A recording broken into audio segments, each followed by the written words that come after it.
ನಮಸ್ಕಾರ ವೀಕ್ಷಕರೇ, Karnataka power TV ನ್ಯೂಸ್ಗೆ ತಮ್ಮೆಲ್ಲರಿಗೂ ಸ್ವಾಗತ. ವಾರ್ತೆಗಳ ವಿವರ. ಕರ್ನಾಟಕ ಪಬ್ಲಿಕ್ ಶಾಲೆಯಲ್ಲಿ ವಿದ್ಯಾರ್ಥಿಗಳಿಗೆ ಅದ್ದೂರಿ ಸ್ವಾಗತ.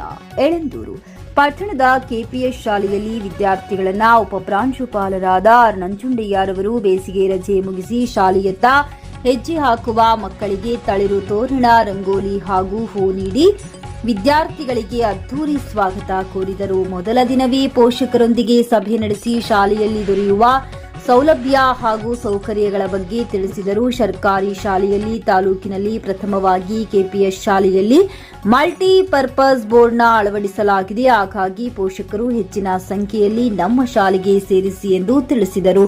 ನಮ್ಮ ಮುಖ್ಯವಾದ ಗುರಿ ಎಂದರೆ ಖಾಸಗಿ ಶಾಲೆಗೆ ಸೆಡ್ಡು ಹೊಡೆಯುವುದು ಹಾಗೂ 100% ಫಲಿತಾಂಶ ತರುವುದಾಗಿದೆ ಎಂದರು. ಈ ಸಂದರ್ಭದಲ್ಲಿ ಪೋಷಕರು ಹಾಗೂ ಶಿಕ್ಷಕರು ಮಕ್ಕಳ ಶೈಕ್ಷಣಿಕ ಬೆಳವಣಿಗೆ, ಶಾಲೆಯ ಅಭಿವೃದ್ಧಿ ಹಾಗೂ ಜ್ಞಾನಾರ್ಜನೆಗೆ ಬೇಕಾದ ವಿಚಾರಗಳ ಬಗ್ಗೆ ಮಾತನಾಡಿದರು. ಕಾರ್ಯಕ್ರಮದಲ್ಲಿ ಕ್ಷೇತ್ರ ಶಿಕ್ಷಣಾಧಿಕಾರಿ ಮಾರಯ್ಯ, ಮುಖ್ಯ ಶಿಕ್ಷಕರು ಪುಟ್ಟಸಿದ್ದಮ್ಮ, ಎಸ್ಟಿಎಂಸಿ ಅಧ್ಯಕ್ಷರು ಜೈಗುರು, ಸದಸ್ಯ ಚಂದ್ರಶೇಖರ್ ಮಾತನಾಡಿದರು.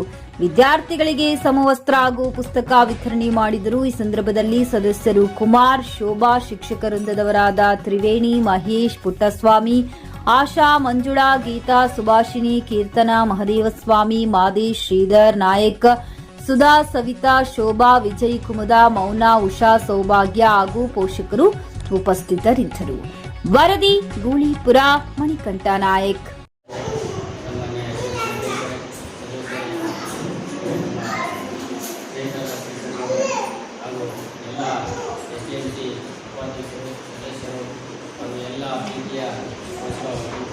ಎಲ್ಲವನ್ನು ಚೆನ್ನಾಗಿ ನಾವು ಆತರುತ್ತಿದ್ದು ಅಂತ ಹೇಳ್ಬೋದು. ಯಾಕೆಂದರೆ 1957ರಲ್ಲಿ ಸ್ಟಾರ್ಟ್ ಆದಂಥ ಈ ಒಂದು ಶಾಲೆ ಇವಾಗ ಸುಮಾರು 70 ವರ್ಷಗಳ ನಂತರ 100% ದಾಖಲೆ ಮಾಡೋದು ಇತಿಹಾಸ ಅಂತ ನಾನು ಭಾವಿಸ್ತೇನೆ.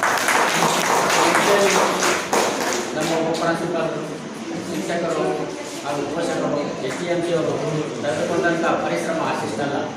ನಿಜವಾಗೂ ಒಂದು ಬದಲಾವಣೆ ಕಾಣಬೇಕು ಅನ್ನೋ ನಿಟ್ಟಿನಲ್ಲಿ ನಮ್ಮ VC ಅವರು ಮತ್ತು ಶಿಕ್ಷಕರು ಮತ್ತು ನಮ್ಮ ರಾಜ್ಯದಲ್ಲಿ ಪ್ರಥಮ ಸ್ಥಾನದಲ್ಲಿ ಬರಬೇಕು ಅನ್ನೋ ಇತಿಹಾಸದಲ್ಲಿ ಬರಬೇಕು ಅನ್ನೋ ದೃಷ್ಟಿಯಲ್ಲಿ ಕೆಲಸ ಕಾರ್ಯವನ್ನು ಮಾಡ್ತಾ ಇದ್ದಾರೆ. ಹಾಗೆ ಎಲ್ಲ ರೀತಿಯ ಒಂದು ವಿಶೇಷತೆಯನ್ನು ನಾವು ಕಾಣಬಹುದು. ಮಕ್ಕಳು ಕಳಸೋತ್ಸವ ಈ ಒಂದು ಜಾಥವನ್ನು ಮಾಡಿ ನಮ್ಮ ಶಾಲೆ ಪ್ರಾರಂಭೋತ್ಸವವನ್ನು ಮಾಡಿದ್ದಾರೆ. ಅದರ ಎಲ್ಲ ಒಂದು ಏನು ಕ್ರೆಡಿಟು ನಮ್ಮ VC ಅವರಿಗೆ, ಶಿಕ್ಷಕ ಬಂಧುಗಳಿಗೆ, ಕ್ಷೇತ್ರ ಶಿಕ್ಷಣ ನಮ್ಮ ಶಾಲಾ ಪ್ರಾರಂಭೋತ್ಸವ ದಿನದಂದು ಮಹಾಪುಷ್ಪ ಸಭೆಯನ್ನು ಏರ್ಪಡಿಸಿದರೆ ಇದು ಒಂದು ಉತ್ತಮವಾದ ಕೆಲಸ. ಯಾಕೆಂದರೆ ಸ್ಕೂಲಲ್ಲಿ ನಮ್ಮ KPS ಶಾಲೆಯಲ್ಲಿ ಏನಾಗಬೇಕು, ಆಗಬಾರ್ದು, ಯಾವ ಥರ ಎಜುಕೇಷನ್ ಇರಬೇಕು, ಶಿಕ್ಷಣ ಇರಬೇಕು ಅನ್ನೋ ನಿಟ್ಟಿನಲ್ಲಿ ಪೋಷಕರೇ ಕೆಲವು ಏನು ಆಂದೋಲನಗಳ ಬಗ್ಗೆ ಚರ್ಚೆ ಕೆಲಸ ಇದೆ. ಅಂದರೆ ಶಿಕ್ಷಕರು, ಪೋಷಕರು, ಎಲ್ಲ ಒಂದು ಕೂತ್ಕೊಂಡು ಮಾತಾಡಿ ಯಾವ ಥರ ಶಾಲೆ ನಡೆಸಬೇಕು ಅನ್ನೋ ನಿಟ್ಟಿನಲ್ಲಿ ಮಾಡ್ತಾರೆ ಕೆಲಸ. ಇದು ಒಳ್ಳೆಯ ಕೆಲಸ. ಅದರಂತೆ ಈಗಿನ 1ನೇ ತಾರೀಕಿಗೆ ಎಲ್ಲ ಪೋಷಕರು ಮಕ್ಕಳ ಜೊತೆ ಬಂದಿದ್ದೀರಲ್ಲ, ಭಾಳ ಖುಷಿ ಆಯಿತು.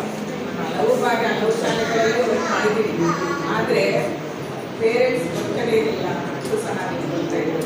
ಫಸ್ಟ್ ಡೇ 2 ದಿನ ಲೇಟ್ರಲ್ಲಿ ಪಾಠ ಏನೂ ಇಲ್ಲ, ನಿಧಾನ ಕಳಿಸ್ತೀವಿ, ಊರಿಗೆ ಹೋಗಿದ್ದಾರೆ, ಏನಾದ್ರು ಪ್ಲೀಸಲ್ಲಿ ಹೇಳ್ಬಿಟ್ಟು ತಪ್ಪಿಸ್ಕೊತೀವಿ. ಅಂದರೆ ಮಕ್ಕಳಿಗೆ ಅವರು ಬೇಜಾರಾಗೋಕ್ಕೆ ಪೇರೆಂಟ್ಸ್ಗೆ ಒಂದು ರೀತಿ ಕಾರಣ ಆಗ್ತದೆ. ಆದರೆ ನಮ್ಮ KPSಲ್ಲಿ ಯಾವಾಗ ಹೇಳಿ ಒಂದು ಮೆಸೇಜ್ ಆಗಲಿ ಅನ್ನಿಸ್ತೀರ, ಅದನ್ನು ಭಾಳ ಹೆಮ್ಮೆ ಮತ್ತು ಖುಷಿ ಪಡ್ತೀವಿ. ಓಟ ನೋಡಬೇಕಲ್ಲ, ಹಾಗಾಗಿ ನೋಡಿ ಒಂದು ಮನವನ್ನು ನೆನೆಸ್ಕೊಳ್ಳಿ. ಮಾತಾಡೋಕ್ಕೆ ಅವಕಾಶ ಮಾಡಿಕೊಂಡಂತ ಎಲ್ಲರಿಗೂ ಕಳಿಸಿ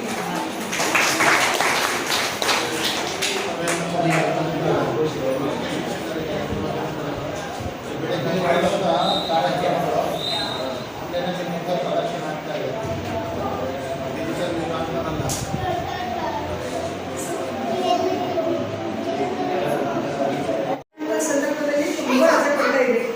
ಆವಾಗ ಒದ್ದನ್ನು ಕಳಿಸ್ಬೇಕಲ್ಲ, ಇವರು ನಾವೇ ಬರಬೇಕು, ಕನ್ನಡ ಬರಬೇಕು, ಹಿಂಸೆಗಳು. ಆದರೆ ಈ ಸರಿ ನೀವು ಪ್ರತಿಯೊಂದು ಎಕ್ಸಾಮ್ ಮಕ್ಕಳಿಗೆ ಕ್ಲಾಸ್ ಮಾಡಿದ್ದೀರಾ, ಅದು ತುಂಬಾ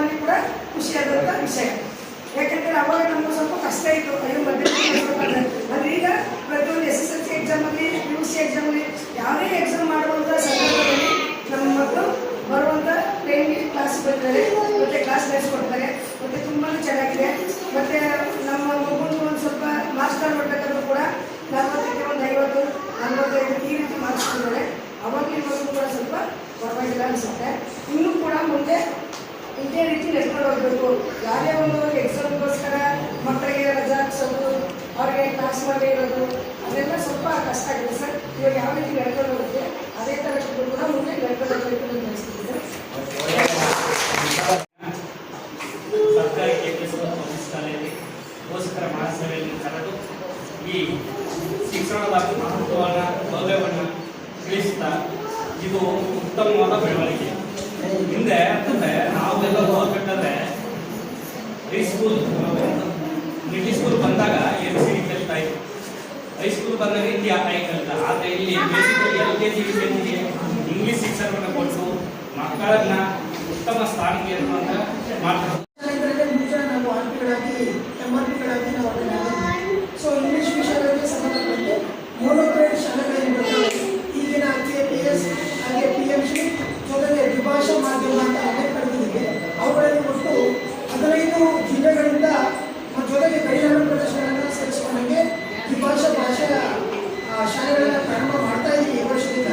ಸೊ ಅಲ್ಲಿಗೆ 1ರಿಂದ 5ನೇ ತರಗತಿ ಏನು ಕನ್ನಡ ಮೀಡಿಯಂ PhD ಅಂತೇಳಿ ಅದಕ್ಕೆ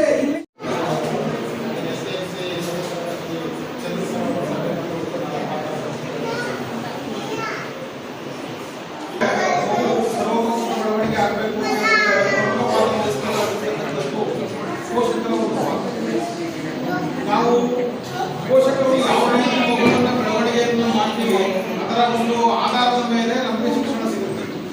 ನಾವು ಯಾವಾಗಲೂ ಸ್ಕೂಲ್ ಕಳಿಸೋದು, ಮನೆ ಕರ್ಕೊಂಡು ಹೋಗೋದು ಇಷ್ಟನ್ನು ಮಾತ್ರ ಮಾಡಿಕೊಂಡು ಮಗುನ ಒಳ್ಳೆ ಬೆಳವಣಿಗೆ ಬೆಳೆಸ್ತೀವಿ ಅನ್ನೋದಕ್ಕಿಂತ ಪೋಷಕರ ಸಭೆಗಳನ್ನು ಅಟೆಂಡ್ ಮಾಡೋದು, ಅದರ ಜೊತೆಗೆ ಮಕ್ಕಳುಗಳು ಏನಾಗುತ್ತೆ ಅನ್ನೋದ್ರ ಬಗ್ಗೆ ವಿಚಾರಗಳನ್ನು ಕೇಳೋದು, ಅಥವಾ ನಮ್ಮ ಮಗು ಪ್ರತಿನಿತ್ಯ ಏನು ಕಲಿತಾ ಇದೆ ಅನ್ನೋದನ್ನು ನೀವು ಟೀಚರ್ಸ್ಗಳನ್ನು ಬಂದು ಪ್ರಶ್ನೆ ಮಾಡೋದು, ಇವುಗಳನ್ನೆಲ್ಲ ಯಾವಾಗ ನೀವು ರೂಪಿಸ್ಕೊತೀರಾ ಆವಾಗ ನಿಮ್ಮ ಮಕ್ಕಳಲ್ಲಿ ಬೆಳವಣಿಗೆ ಆಗೋದಕ್ಕೆ ಸಾಧ್ಯ ಆಗುತ್ತೆ.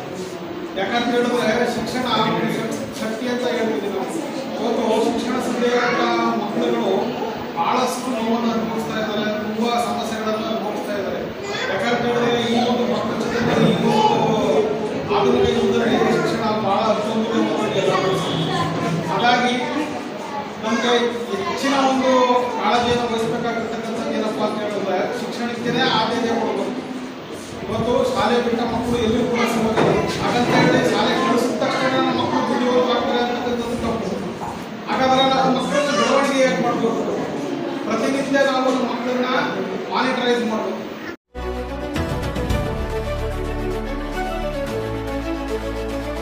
ನೈಜ ಸುದ್ದಿಗಾಗಿ ನಿರಂತರವಾಗಿ ನೋಡ್ತಾ ಇರಿ ಕರ್ನಾಟಕ ಪವರ್ ಟಿವಿ ನ್ಯೂಸ್. ನೀವು ಇನ್ನ ನಮ್ಮ ಚಾನೆಲ್ ಸಬ್ಸ್ಕ್ರೈಬ್ ಮಾಡಿಲ್ಲ ಅಂದ್ರೆ ಕೂಡಲೇ ಸಬ್ಸ್ಕ್ರೈಬ್ ಮಾಡಿ, ಲೈಕ್ ಮಾಡಿ, ಕಮೆಂಟ್ ಮಾಡಿ ಮತ್ತು ಶೇರ್ ಮಾಡಿ.